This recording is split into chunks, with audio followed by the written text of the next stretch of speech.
During the first half of 2024, the main focus of Bank of Canada was still very much about controlling inflation. Now that we are entering the last quarter of the year, inflation has already become an outdated topic.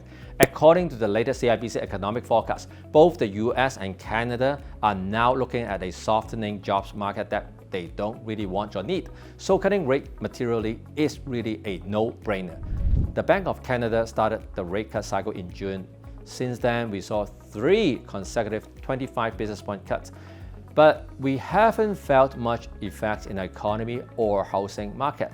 There are 2 more chances for the further rate cuts in this year, on October 23rd and December 11th. Here is the big question.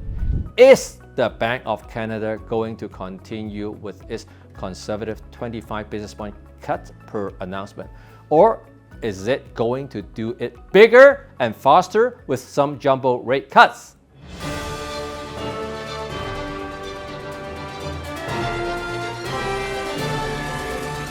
If you want to stay on top of the rate cut movement and how they affect our housing market, make sure you subscribe and hit the bell now.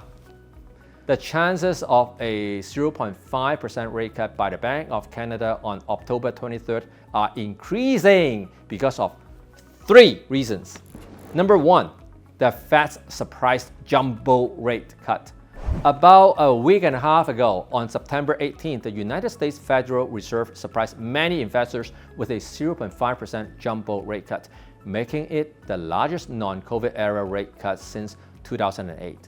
There are growing concerns about weakening labor market and the risk of rising unemployment, so the Fed decided to act more boldly to prevent further job losses and support economic growth.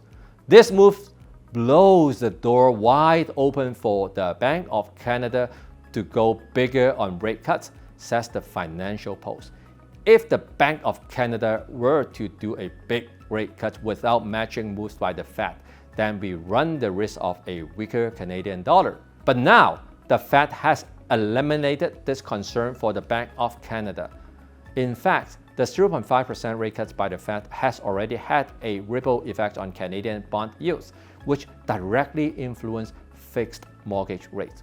Exceptional mortgage rates are now spot in Canada, 5-year fixed at 3.99%. Seeing rate drop below that 4% mark is a big milestone for a lot of home buyers and current owners. It signals that the Bank of Canada might be heading towards bigger, larger rate cut in the near future. Number 2, underperforming Canadian economy. Back in July, the Bank of Canada thought that falling borrowing costs, growth in exports, and increase in household spending would give a GDP growth of around 2.8% for the third quarter. The reality? We will probably see a GDP growth of only 1 to 1.5% by September 30th. That's less than half of the expected growth, which means our economy is significantly underperforming. Our unemployment rate continues to increase to 6.6% in August compared to 5.5% a year ago. In the high interest rate environment, companies are hesitant to invest or expand, so there are fewer job opportunities. Recent graduates and immigrants are especially struggling to find employment. Higher unemployment means people have less money to spend on goods and services, which directly affects businesses and slows economic growth. The weakness in our labor market is a key reason for the Bank of Canada to consider larger rate cuts to stimulate job creation and economic activity. Number 3, mortgage renewals. Many people who secured their mortgages at ultra-low interest rates are now facing renewals at significantly higher rate. According to the CMHC, over 2 million mortgages are expected to come up for renewal in the next 2 years. The rise in mortgage renewals cost is outpacing income growth for many Canadians. If interest rates remain high, a significant number of homeowners will struggle to meet their mortgage payments. They would need to cut down on spending somewhere else. Since consumer spending is a key driver of the Canadian economy, this reduction could further weaken economic growth. You see, all signs are pointing to the Bank of Canada to do bigger and faster rate cuts. With the Fed's unexpected jumbo rate cuts, our slowing economy, and millions of Canadians facing steep mortgage renewals, a more aggressive approach is clearly needed. The Bank of Canada's decision would make that difference between a soft landing or a recession.